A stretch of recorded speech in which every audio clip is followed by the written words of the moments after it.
앞에 보시면 아시겠지만 지금 이제 성가대도 없죠, 그죠? 오늘 아마 또 오늘 오후에 뭔가 또 발표한다 그러는데 지금부터 불안해집니다. 그래도 이제 이렇게 상황이 이런데도 교회에 찾아오셔서 은혜를 나누고자 하시는 여러분들 정말 감사드립니다. 코로나19가 기승을 부리는 이 시기에 예수 그리스도의 평화가 여러분들의 가슴 속에 충만하시기를 바라겠습니다. 날씨가 추워지고 코로나는 심각해지는데 지난주 장희동에 있는 유명한 교회에 강제 철거 명령에 대해서 교인들이 극렬하게 저항하는 장면을 저는 뉴스를 통해서 봤습니다. 마치 1980년대 데모하는 것을 보는 것 같았습니다. 그곳에서 교인들은 집기와 돌과 화염병까지 행정 집행을 하려던 용역들과 공무원들에게 던지고 있었습니다. 예수께서 오심을 축하하는 이 강림절기에 폭력이 난무하는 싸움이 진행되는 교회를 보니까 대단히 착잡했습니다. 교회는 그리스도의 몸이라고 했는데 지금 벌어지는 이 상황을 어떻게 설명해야 할 것입니까? 이미 사람들은 그 사건의 발생 원인을 다 알고 있습니다. 돈 때문입니다. 교회가 요구하는 금액과 재개발 조합에서 책정한 금액의 차이가 크기 때문에 이런 문제가 발생하는 겁니다. 이미 사람들은 다 돈인 줄 알고 있는데 교회 안에서 싸우고 있는 교인 중 하나는 순교할 각오가 있다, 이렇게 인터뷰하는 것을 봤습니다. 순교란 자신의 신앙적 신념과 양심을 지키기 위해 목숨을 내놓는 겁니다. 하나님을 버리라는 것, 예수를 부인하고 성경을 믿지 말라는 것, 이런 것에 목숨으로 그 신앙을, 자기 자신의 신념을 지키는 것이 순교가 아닙니까? 그런데 재개발비 더 받아내려고 싸우는 것이 어찌 순교를 각오한 행동이 될 수 있습니까? 이러니 세상은 교회를 비웃을 수밖에 없습니다. 한국 교회는 성장했다고 하지만 그 사회적 영향력은 지금 크게 줄어들고 있습니다. 과거 3.1운동 당시 민족 지도자 중 15명이 기독교인이었고 저 앞에 서대문에 있는 감리교 신학대학교 출신의 목사들이 7명이었습니다. 당시 기독교인은 전체 인구의 1%였습니다. 그런데 기독교인이 25%가 된 지금 사람들이 교회를 어떻게 생각하고 있습니까? 제가 지금 장희동에 있는 그 교회를 이야기하고 있지만 비슷한 경우는 수없이 많습니다. 교회 건물이 경매로 나오고 마포주막에 있는 감리교회가 이단교회에 팔렸습니다. 교회가 헌금으로 부동산 투자하고 이것으로 비자금을 만들어 관리하는 장로가 자살했습니다. 이거 다 뉴스에 나온 얘기들입니다. 그래서 지금 세상 사람들은 교회를 비웃고 있는 거죠. 스티브 브라우어와 폴 기포드가 공저한 Exporting American Gospel, 미국 복음의 수출, 이 책의 부제는 Global Christian Fundamentalism, 전 세계 기독교 근본주의입니다. 이 책은 12개의 챕터로 이루어져 있는데 그중 6번째 장이 우리나라에 관한 내용입니다. 한국의 갑작스러운 경제 발전은 몇몇 가족들이 독점한 재벌 기업에 의해서 이루어졌다고 하면서 한국에서는 뭐든지 커야 한다. 회사도 대기업이 잘 되고 교회도 대형 교회가 잘 된다. 이렇게 평가하고 있습니다. 이 책에 의하면 도시화를 통해 농촌에서 유입된 인구는 인맥과 아는 사람끼리 신뢰하는 유교적 문화가 교회 문화와 결합되어서 인맥을 위해 교회에 모이고 이러다 보니까 교회의 안과 밖을 구분하는 배타적인 문화가 형성됐다, 이렇게 말하고 있습니다. 산업화의 열기로 시골에서 도시로 올라온 사람들이 모두 다 꿈을 안고 올라왔습니다. 이 책에서는 바로 이 성공지향적 인구가 순복음교회와 같은 대형 교회의 번영과 성공지향적 신학과 잘 맞아떨어졌다, 이렇게 말하고 있습니다. 이 책에서는 순복음교회 조용기 목사의 인터뷰가 실려 있는데요. 그는 성령께서 내게 임해서 내 눈을 여시고 셀교회가 교회 상장의 미래라고 알려주셨다, 이렇게 말하고 있습니다. 그러니까 그에게 성령이란 성공하는 법을 가르쳐주는 영입니다. 이 책에서는 이런 대형 교회가 바로 미국식 복음에 의해서 만들어진 교회라고 말하고 있습니다. 미국이라는 나라 자체가 세계의 모든 사람들이 성공하기 위해서 이민 가서 만들어진 나라가 아닙니까? 그래서 예수의 가스펠이 아니라 아메리칸 가스펠, 미국의 복음이라는 겁니다. 미국의 복음에 의하면 성공과 번영이 최고의 가치고 모두가 부자가 되는 것이 하나님 나라이고 교회의 대형화가 되어야 하나님의 축복이라는 겁니다. 물론 미국 교회가 다 그렇다는 건 아닙니다. 미국의 근본주의 대형 교회가 그렇다는 겁니다. 그런데 예수의 복음이라는 것이 이런 겁니까? 지금 한국 교회의 위기는 바로 여기서 오는 겁니다. 예수의 복음과 미국의 복음을 혼돈하고 있는 겁니다. 지금 한국 교회는 위기입니다. 그러나 이 위기는 변화의 때이기도 합니다. 하나의 역사가 끝나고 그 다음 역사가 시작되는 것, 바로 이것을 성서 안에서는 에포칼립스, 종말이라고 말합니다. 종말은 끝이기도 하지만 새로운 시작에 대한 소망이기도 한 겁니다. 오늘 우리가 읽은 예수께서 다시 오심을 축하하는 이 강림절기 첫 번째 주에 오늘 말씀은 종말에 관해서 말씀하고 있습니다. 새로 오시는 아기의 탄생을 기다리고 있지만 교회력은 종말에 관한 본문을 우리에게 주고 있습니다. 예수의 탄생을 기점으로 BC에서 AD로, 기원전에서 기원 후로 바뀌었습니다. 과거의 시간이 지나고 이제 예수를 기점으로 전혀 새로운 시간이 다가오고 있다는 겁니다. 오늘 본문을 두고 성서학자들은 마크스 리틀 에포칼립스, 마가복음의 작은 종말론, 이렇게 표현하고 있습니다. 그런데 이 작은 종말론은 사실은 마가복음 13장 1절에서부터 시작되고 있습니다. 마가복음 13장 1절에는 이렇게 나와 있습니다. 예수께서 성전에서 나가실 때 제자 중 하나가 이르되 선생님이여 보소서, 이 돌들이 어떠하며 이 건물들이 어떠하니이까. 보소서, 이 돌들이 어떠하며 이 건물들이 어떠하니이까. 공동번역 성경에는 선생님 저것 보십시오, 저 돌이며 건물이며 얼마나 웅장하고 볼만합니까, 이렇게 되어 있습니다. 당시 예루살렘 성전은 축구장 12개 정도의 크기라고 했으니까 그 넓이는 엄청났을 겁니다.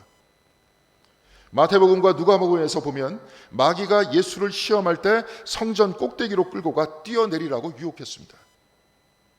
그 높은 곳에서도 뛰어내려 죽지 않으면 모두가 너를 하나님의 아들이라고 칭송하지 않겠느냐, 이런 유혹이었죠.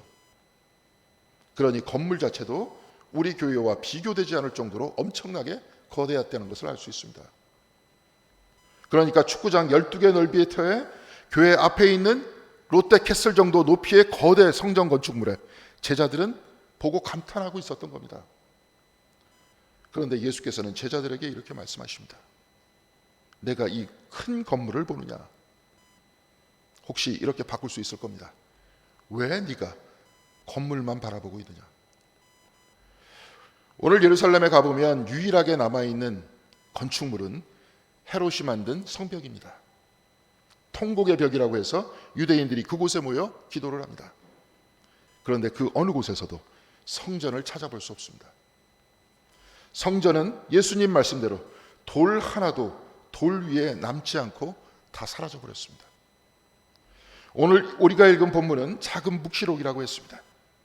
성서에서 말씀하는 종말이란 인류가 멸종당하고 지구가 파괴되는 우주의 끝이 아니고 한 시대가 다음 시대로 넘어가는 것이라고 했습니다.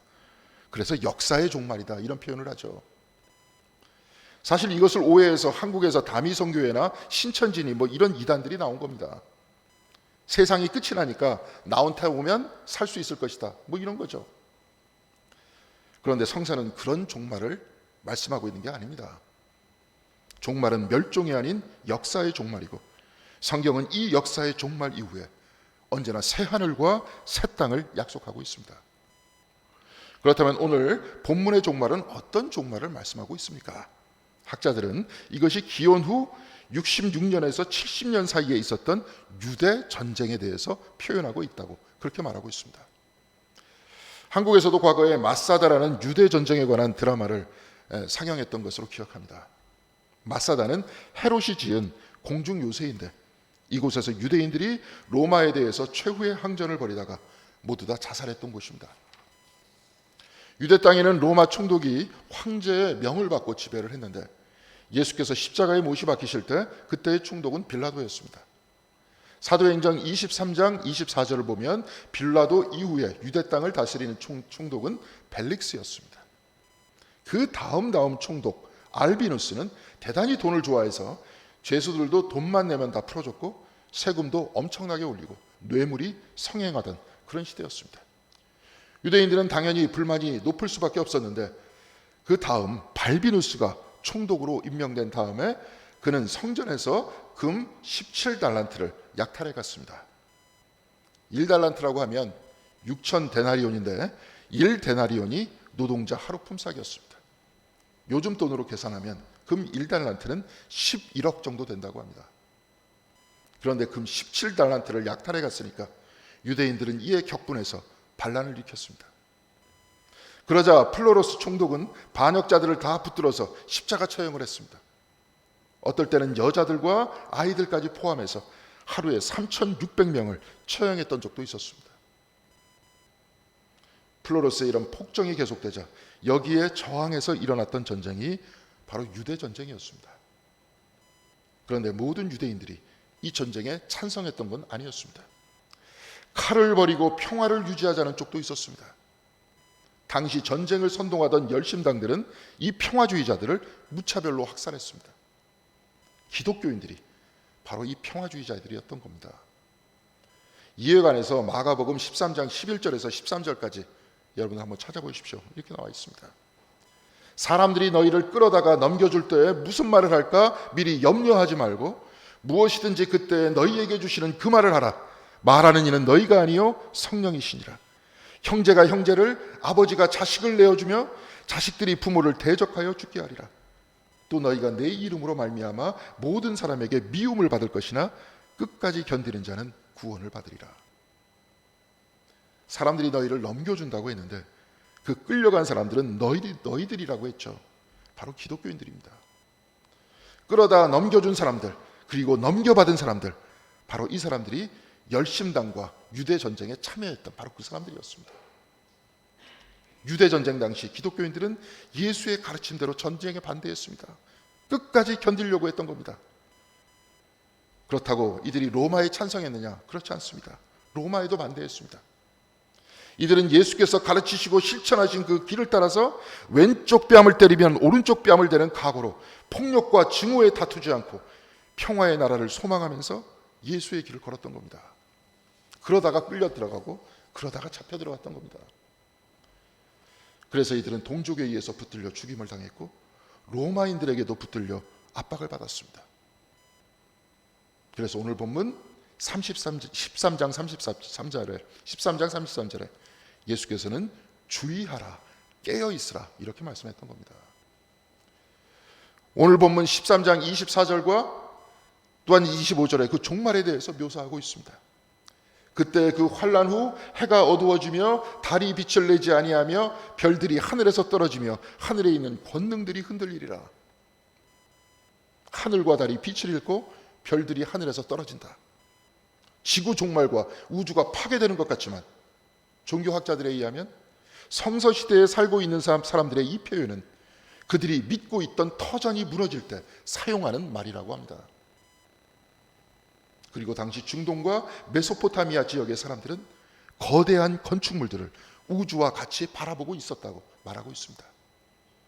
바벨론에는 거대한 지구라트가 있었고 이집트에는 역시 거대한 피라미드가 있었습니다. 최근에 발견된 기록에 의하면 피라미드는 그냥 아무데나 세워진 것이 아니라 하늘의 별자리 위치에 맞추어져 만들어졌다고 했습니다. 거대 건축물은 고대인들에게 하나의 우주였던 겁니다. 마찬가지로 제자들은 성전을 바라보고 감탄하면서 주여 보소서 얼마나 웅장합니까? 이렇게 말했습니다. 제자들뿐만이 아니라 모든 유대인들이 그 건물에 감탄했고 바로 이것이 그들에게는 하나의 우주였고 하나의 자부심이었고 신앙과 철학의 근본이었던 겁니다. 그런데 만일 이 성전이 파괴된다면 어떻게 됐을까요? 자기가 우주라고 믿던 그 거대한 성전, 자신의 믿음과 삶의 터전이었던 성전이 무너진다면 그들의 마음이 어땠겠습니까? 그야말로 하늘의 해와 달이 빛을 잃고 별들이 떨어지는 것 같지 않았겠습니까? 우리 역시 마찬가지죠. 내가 절대적으로 믿고 있던 그 어떤 것이 무너져 내린다면 하늘이 노래지지 않습니까? 유대 전쟁에서 로마에 패배한 유대인들은 성전이 파괴되는 것을 목격하고 이제 다 유대 땅에서 쫓겨나 2000년 동안 나라 없는 민족으로 살아야 했습니다. 하늘의 해와 달이 빛을 잃고 별이 떨어지는 충격이었던 겁니다. 그런데 오늘 주님께서는 당시 제자들에게 그리고 오늘 우리들에게 이렇게 말씀하십니다. 31절의 말씀입니다. 천지는 없어지겠으나 내 말은 없어지지 아니하리라. 백성들이 성전을 거대하게 지어놓은 이유가 과연 무엇입니까? 하나님을 예배하기 위해서 그랬던 것 아닙니까? 그런데 이제 예배가 습관화되고 일상화되다 보니까 하나님을 예배하는 거룩한 신앙생활보다 건물의 웅장함과 조직의 거대함이 신앙의 목표가 되기 시작했습니다. 보십시오. 저 돌들이 얼마나 아름다우며 저 건물들이 얼마나 대단합니까? 하나님보다 건물을 찬양하고 성취와 성공을 찬양하고 있는 겁니다.